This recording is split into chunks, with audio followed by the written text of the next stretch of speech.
How are you, my love? Man, I'm feeling happier than I've ever felt in years. Really? That makes me Yeah, man.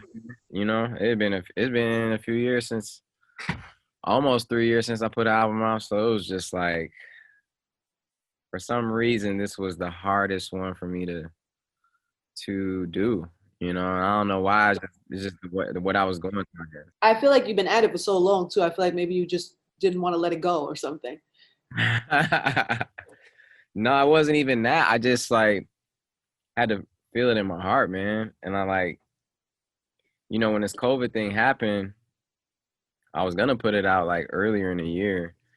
And then when COVID happened, something just told me like, man, just like feel this moment out a little bit more. I just felt it in the music. I just felt like I had to like do a little bit more and it worked out. It definitely turned out way But what did you better. add? What did you add? What was added since then? Like since this climate and everything that's happening. Guard Your Heart was added with Wale and Anderson .Paak. Wale bodied that verse. Yeah, he did. He It's did, so good. man. It's so good. It feels very thoughtful, the album, and very like an experience, which a lot of people Yeah. don't really spend time to do that anymore, which is really dope. Like even the interludes, like even the little segments, the stories that you have, it just really puts like a whole. You feel like you went somewhere when you listen to the album. You feel like you probably hung out in Yeah. Detroit for a week and saw all the shit happening. What's crazy is I ran into Dave Chappelle randomly. I wondered how you got that. That little interlude is so dope. Yeah, so I run into Dave Chappelle like walking off of a plane, and he was going on a plane, and he was like, I saw him, and I'm like, oh shit, it's Dave Chappelle, like legend. You know what I'm saying? I never met him before, and the first thing he says to me is, "Man, I love your dad, man. I respect him. I'm a big fan, but I love your dad." I was like, what? And I remember a few months before that, my dad called me and was like, "Man, I just was with Dave Chappelle backstage. He said he loves you. He said he listens to your music, blah, blah, blah." And I just thought he was just like, my dad sometimes just be talking. So I'm like, yeah, whatever. Like, then, so when Dave Chappelle hit me, I had to call my dad and be like, wow, I didn't really realize that you were like with him. And he was like, no, I'm telling you, that's like my homie. So, I told Chappelle what I was working on, and he was just like, bro, not only will I help you with the album, he was like, if you ever need me to perform with you at a show or open up and do something for you, like, and I just appreciate him for being such a legend and still being so human. You know what I'm saying? He's so Just human, and he's like a fan still too of the music and the culture, and he's still like, he's just not in a bubble, even though he's in Ohio somewhere. He's still very much connected and yeah, like you said, human. yeah. And Erica Badu, just reached out to Erica. I don't know her personally that well. I had met her a few times, so I didn't know if she was gonna do it, but she was honored to do it, she said, and she loves Detroit so much. She worked with Jay Dilla. Of course. And obviously I'm a huge Erica Badu fan, like we all are. And Stevie Wonder, That's nuts. That doesn't even make sense. That sounds crazy. Your dad was I probably wild impressed. yeah.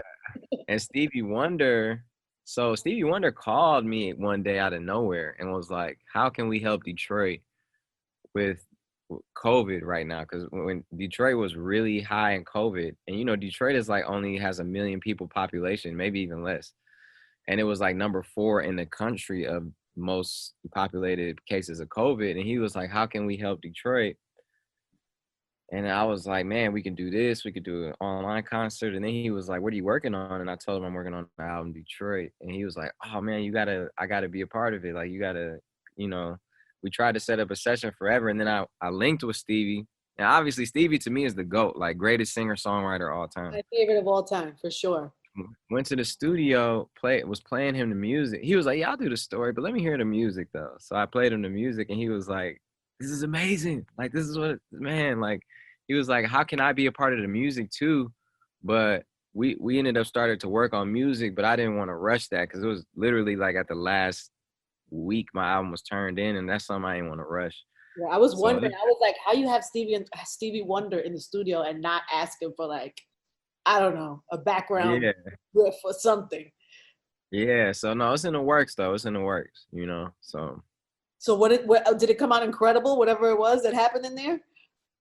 Yeah, we actually we started. I'm gonna keep it real with you. I'm gonna spill all the beans with you. We started like a few different ideas, and we just have to finish them. So I gotta link back up with him That's a soon. dope experience to have in the cut. I hope I'm not sharing too much. I hope he doesn't get mad at me for sharing all this info, but I'm just excited about he's the GOAT to me. So Dope. You got to know that. You got to know you're excited. Anybody around who gets to be around him got to be excited. yeah. Anyway, so yes, those three are on the album. And then, but wait, but Dave tells this story about your father meeting him. When you listen to the album, Dave talks about meeting his father backstage. Dave talks about bombing at a show. Have you ever bombed at a show, by the way? Have you bombed? Oh my God. Maybe yes. before you were Big Sean, but I mean as Big Sean. Yes, I have. Known Big Sean. Have you ever bombed at a show?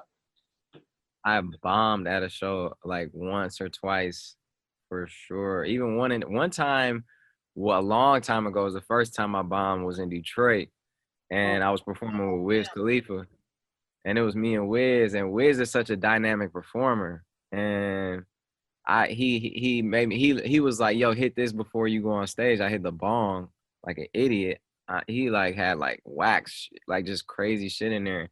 And I went on and it was the worst show of my life. Like I almost got booed. And then another time I bombed, I can't remember where I was, but people just like, started like leaving and stuff. Not everyone, but it's that's like, terrible. Yeah.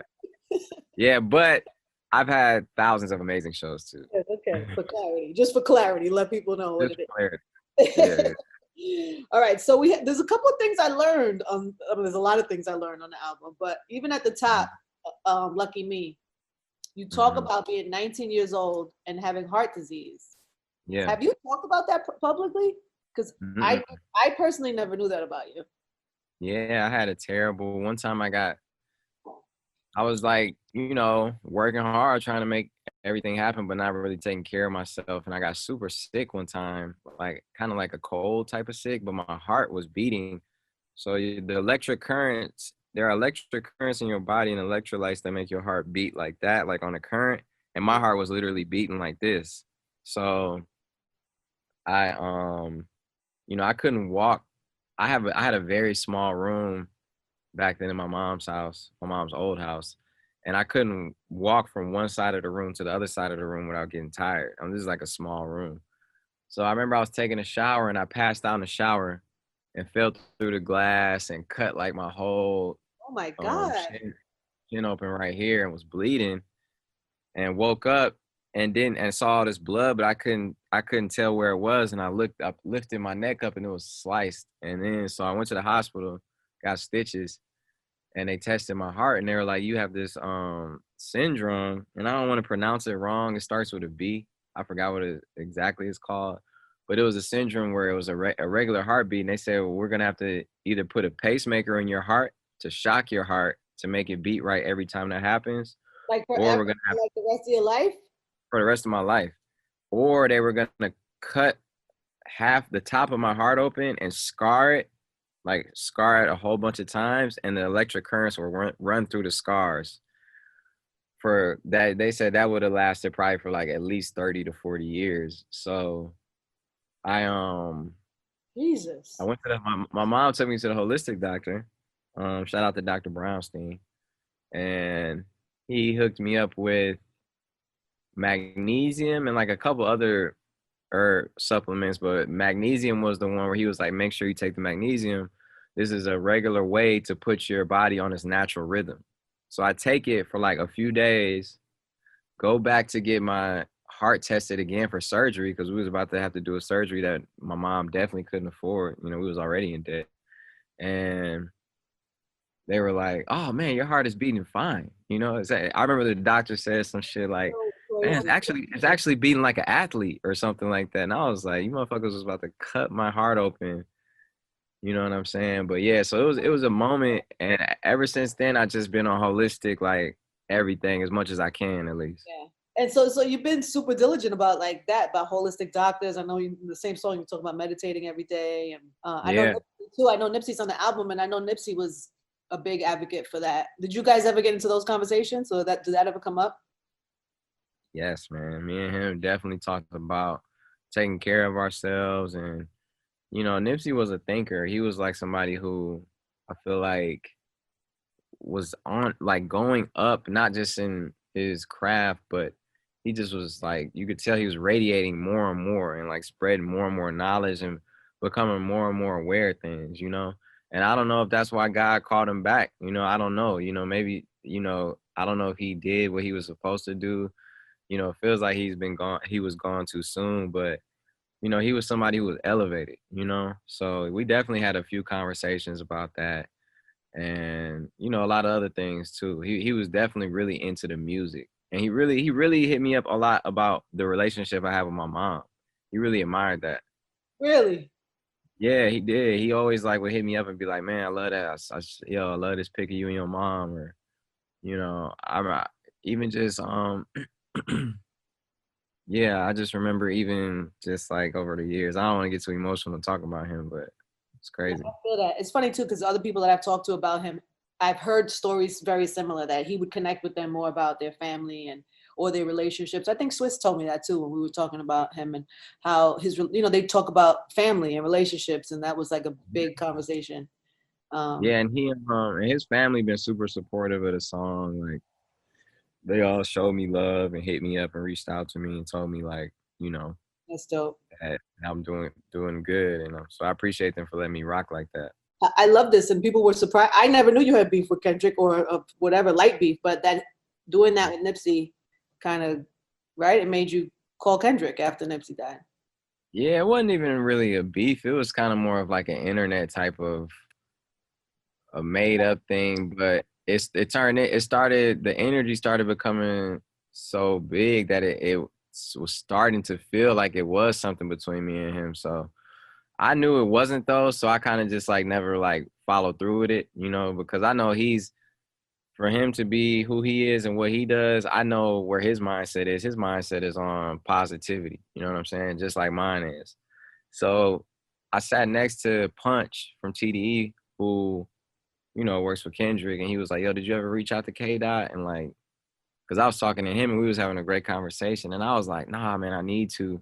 And this was right after Nip passed, so I reached out to him, and it was just the mutual respect me and K Dot have for each other is just, it's like kings respecting kings and brothers respecting brothers. He hit me up, but he told me that he appreciated the shout out on the Nipsey on that song too. He was like, "I appreciate you showing that love."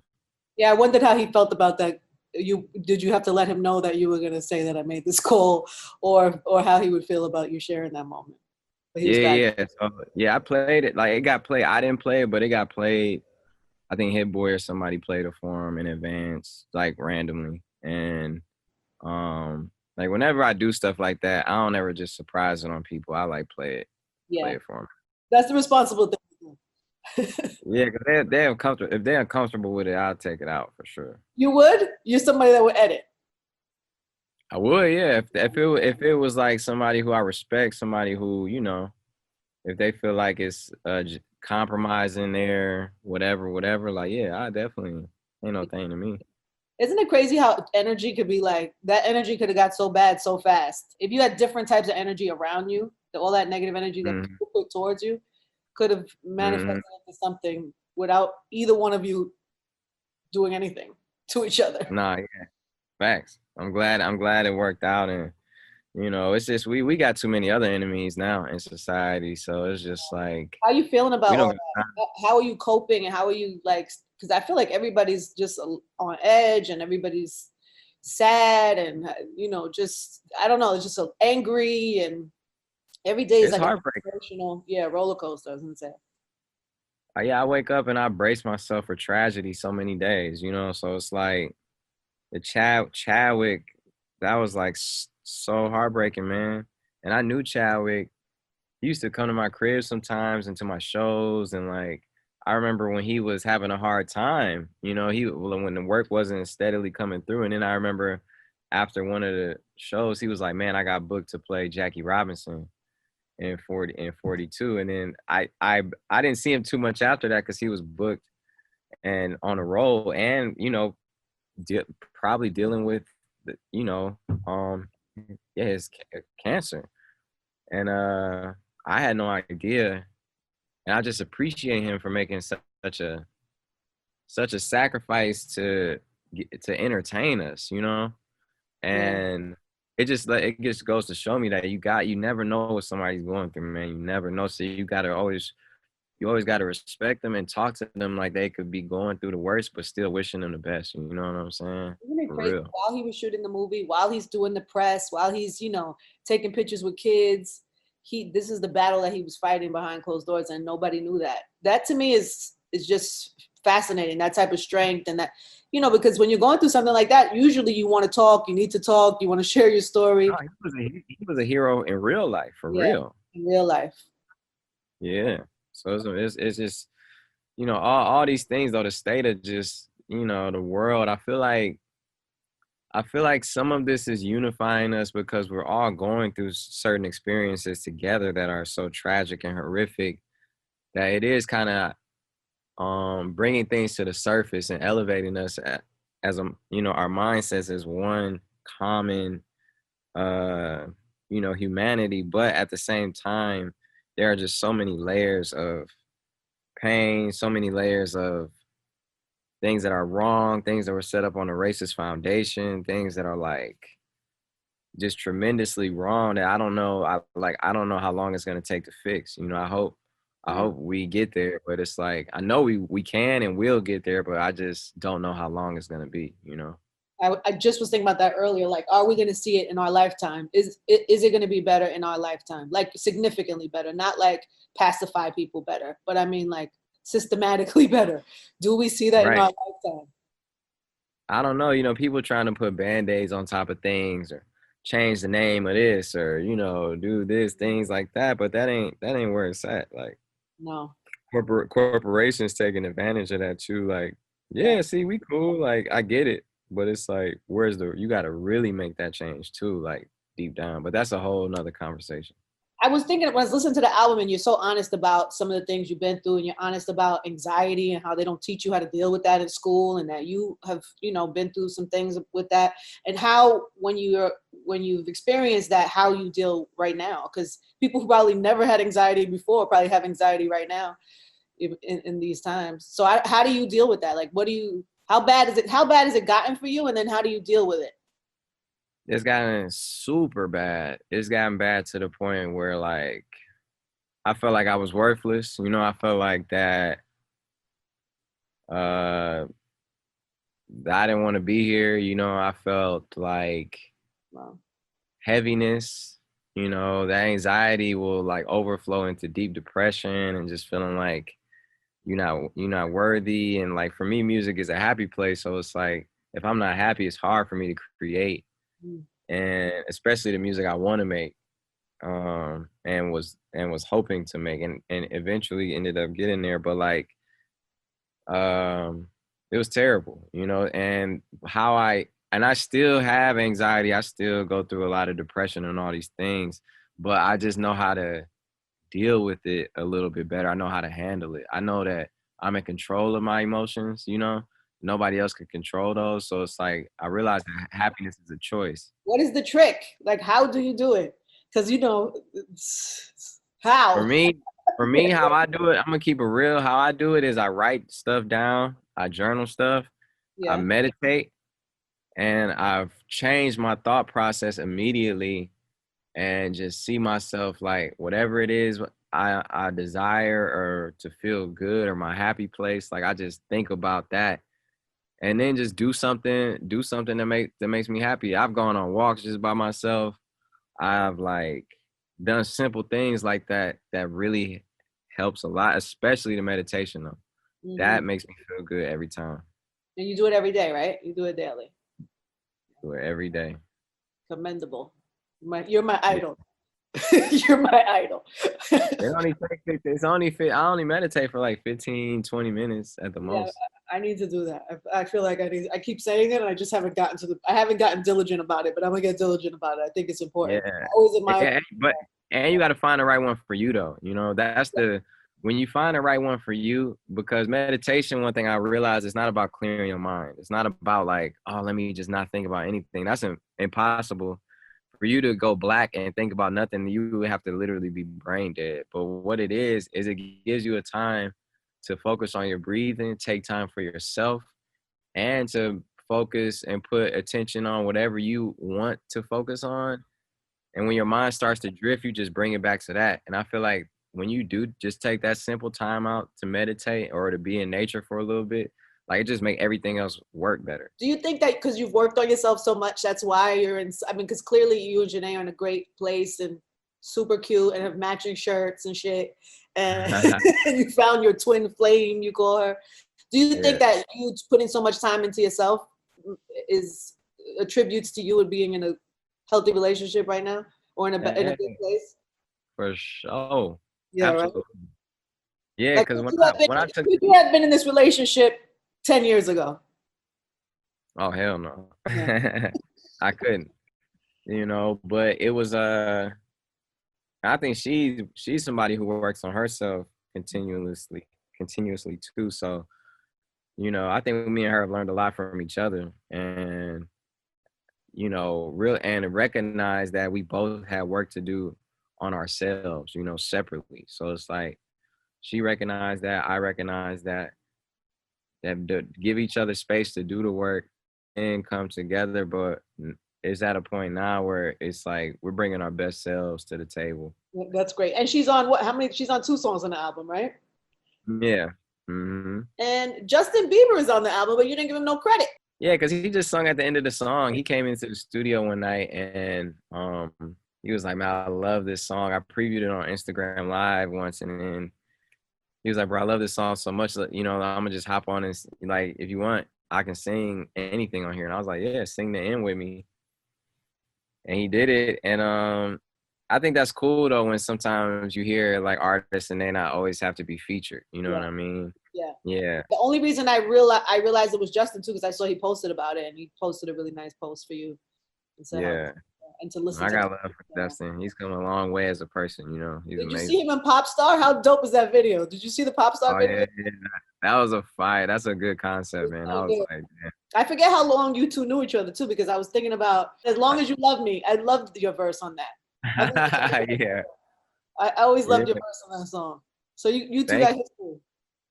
Yeah. I think I've been on every Justin Bieber album except his first one and his last one. So like I was on like 3 or 4 albums with him. That's my brother, little brother. What's happening with the videos? You have videos. How did you do that in COVID, and how are you working through that? And can you do shows? Are you going to do virtual shows? How are you going to manage this album rollout in the middle of this craziness? I don't know. You know, we do have some videos on touch. That's an honest answer. Yeah, I don't know. You know, I just put a video out today, Lithuania, with Travis Scott, and I have another video that's on Tuck, and I need to shoot some more videos. So we'll see. You know, it's like about, we got to be safe with it. Yeah, how are you doing that? How did you do those videos? You got minimal people on set? Super minimum people on set. Everyone checking temperatures, taking COVID tests before and after. I was taking that risk though. I got advised by like my team. I got advised by a lot of people not to shoot these videos, and me pushing forward, and you know, because it's not just for me. I was like, okay, I'll get COVID. I said that, like, I'll risk getting this shit because you were ready you're risking it all for the album? Man, I'm risking it all to get the vision out, because truthfully, I'm not saying this from no egotistical place at all.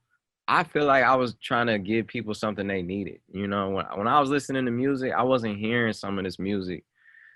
I wasn't hearing the essence of that in anything else. And I'm like, damn, I got to do my part, because I feel like it's my life purpose to inspire. You know what I'm saying? So let me do some music that, you know, still bang, but it got some of the stuff that I know I needed. You know, I needed motivation. I needed inspiration. So let me try and get that. You can tell that too. I said that to you earlier in the interview, but you could tell that the album is super thoughtful. Like, you care about what you share, what people understand the lessons of. You could definitely see. Yeah, so I was like, fuck it, I'm about to shoot these videos. I remember that Janae's team didn't want her to do that. We did a preview video for Body Language. We really need to shoot real video for it now because I think that's gonna be one of the biggest songs on the album. But I remember her team was concerned, and my team was concerned. Everybody was trying to get us to cancel the whole shoot, and then she was like, "If Sean want to do this, I'm rocking with him. Like, Right. I'll take the risk." You know what I'm saying? So I appreciate her coming through for me like that. Probably, and also Sean, probably at this point, if you have it, she probably has it, or if she has it, you Right. have it. So Right. I think you Yeah. could, True.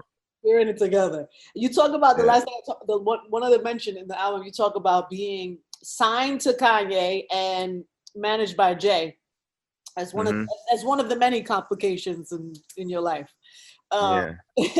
Wasn't complication. What is the word? What is the line of that? Do you remember? I'm conflicted. Conflicted. Yes, one of the conflictions. How has that been? Because you signed to Kanye. Kanye is super controversial right now. He's making moves that a lot of us are really frustrated with.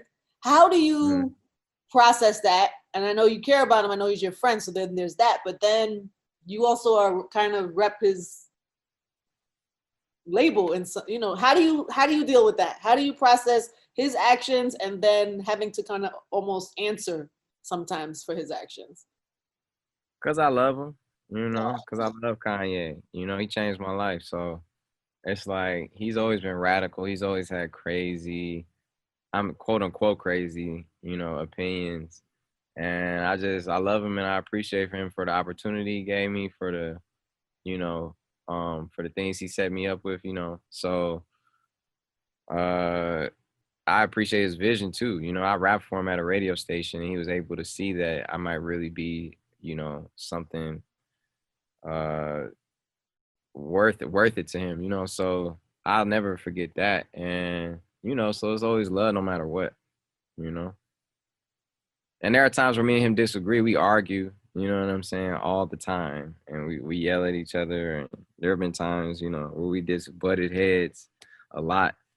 And, have had to communicate like brothers do and kings do. You got to talk it out. All right. Well, everybody, Detroit 2, what should the people know? What do you want to leave them with that they know about this album, or your hopes for the album in the world? Well, my hopes for this album is that it's not super. I hope people can feel the energy of the album more than anything else, because you can judge lyrics, you can critique lyrics all day, you can sit and, say something is good, say something is bad, because it's all opinionated. We all got our own taste. That's what makes us individuals. But I just pray people can feel the energy, because that's something that's undeniable to me, is when your energy and your heart is in the right place and you walking in your path. And I feel like I'm walking in my path. So I just hope people hear that. And, it bosses them up too. Word.